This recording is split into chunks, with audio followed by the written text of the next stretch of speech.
Hello friends, welcome to প্রতিমা রান্নাঘর। আমার রান্নাঘরে আপনাদের সবাইকে অনেক অনেক স্বাগত। আজ আমি বিখ্যাত ঠাকুরবাড়ির একটি রান্না নিয়ে হাজির হয়েছি, দুধ ঝিঙে বা ঝিঙের ঘন্ট। দেখো কিভাবে বানাই। আমি এখানে কড়াইতে 2 চামচ সাদা তেল দিয়ে দিয়েছি, আর 1 চামচ ঘি দিলাম, হাফ চামচের মতন ঘি দিলাম, আর গোটা জিরে ফোড়ন দিলাম, একটা তেজপাতা দিলাম, আর 1 পিঞ্চ মতো হিং দিলাম।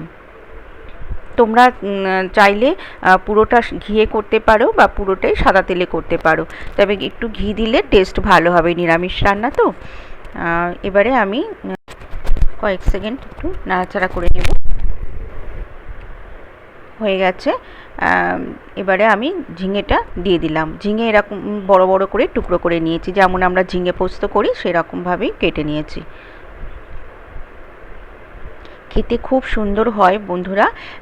এটা ঝিঙের ঘন্টও বলে, আবার ঠাকুরবাড়িতে সেরকমই লেখা আছে ঝিঙের ঘন্ট বা দুধ ঝিঙে।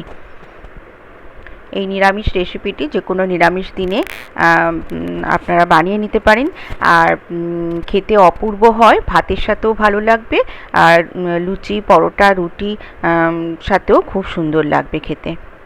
পরিমাণ মতো নুন দিয়ে দিলাম, আর খুব কম মশলায় এই রান্নাটি হয়। অল্প একটু ধনে গুঁড়ো আর জিরে গুঁড়ো দিলাম, ব্যাস, আর কোনো মশলা পড়বে না এতে। নুন, পরিমাণ মতো নুন, অল্প একটু ধনে গুঁড়ো আর অল্প একটু জিরে গুঁড়ো, আর কোনো মশলাই দেব না। এবারে একটু মশলাটা নিয়ে নাড়াচাড়া করে নিলাম। নিয়ে আমি দেখো এখানে 1 কাপের একটু কম দুধ নিয়েছি।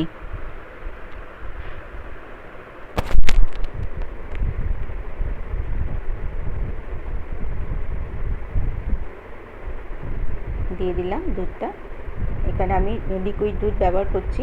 আপনারা চাইলে যারা লিকুইড দুধ পছন্দ করো না, তারা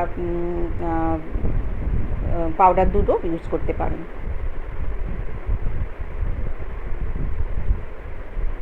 পরিমাণ মতো একটু চিনি দিলাম, যেহেতু নিরামিষ রান্না, চিনি দিলাম, আর একটা কাঁচা লঙ্কা দিলাম। ঝালটা আপনারা যে যেমন পছন্দ করেন সেইভাবে কাঁচা লঙ্কা বাটাও দিতে পারেন, আবার কাঁচা লঙ্কা বেশি করে দিতে পারেন চালা করে। আমি একটাই বড় কাঁচা লঙ্কা চালা করে দিলাম। এবারে আমি 5 মিনিট একটু ঢাকা দিয়ে রাখবো। যেহেতু দুধ দিয়ে করছি, পুরোটা ঢাকা দিলাম না।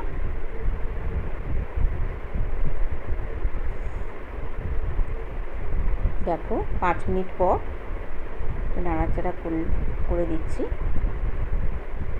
হয়ে গেছে, আর একটু হবে, আর একটু ঝোলটা আর একটু ঘন হবে। এখানে ঠাকুরবাড়ির রান্নাতে লেখা আছে গ্রেভিটাকে, ঝোলটাকে ঘন করার জন্য ময়দা দেওয়া হয়েছে।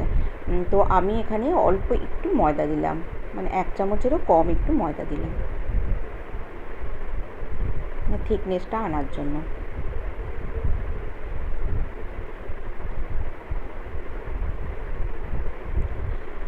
আমার এই আজকের রেসিপিটি যদি ভালো লাগে বন্ধুরা, তাহলে একটা লাইক করে দিও। আর নতুন বন্ধুরা, আমার চ্যানেলটিকে যারা এখনও সাবস্ক্রাইব করোনি, প্লিজ আমার চ্যানেলটিকে সাবস্ক্রাইব করে আমার পাশে থেকো।